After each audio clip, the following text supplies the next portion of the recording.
সুস্থতা এটা আল্লাহ পাকের অনেক বড় নেয়ামত।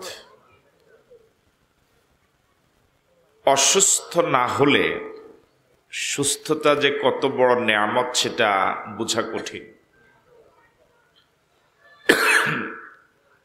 গত কয়েকদিন আগে ক্যান্সার আক্রান্ত একটা যুবক ক্যান্সারে ধুকে ধুকে দীর্ঘদিন ক্যান্সার আক্রান্ত থেকে ইন্তেকাল করেছে। তো যুবক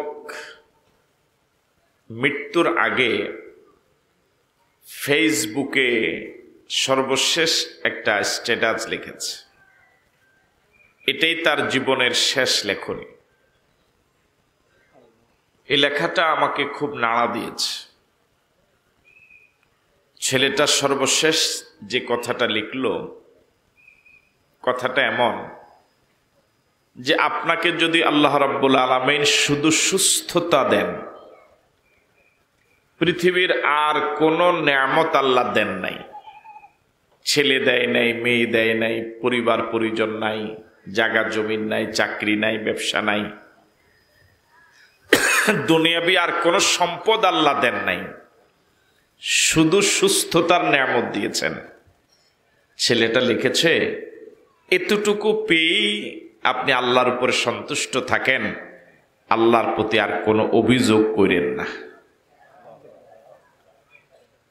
ওই ছেলেটা হাড়ে হাড়ে টের পেয়েছে অসুস্থতা কি জিনিস। সে তো তিল তিল করে ক্যান্সারের কষ্ট ভোগ করে দুনিয়া থেকে বিদায় হয়েছে। এই পৃথিবীতে কত মানুষ মারাত্মক অসুস্থ হয়ে বছরের পর বছর বেডে শুয়ে থাকে, শোয়া থেকে উঠতে পারে না, নিজে বাথরুমে যেতে পারে না। এই যে এত কষ্ট, কারো সহযোগিতা ছাড়া চলতে না পারা, একটা সময় মানুষগুলো সবার কাছে চরম অবহেলিত হয়ে দুনিয়া থেকে বিদায় হওয়া লাগে। আমরা আল্লাহর কাছে ফরিয়াদ করি, মালিক মরা তো লাগবেই, দুনিয়া তো ছাড়া লাগবেই, দুনিয়া থেকে তো বিদায় হওয়া লাগবেই।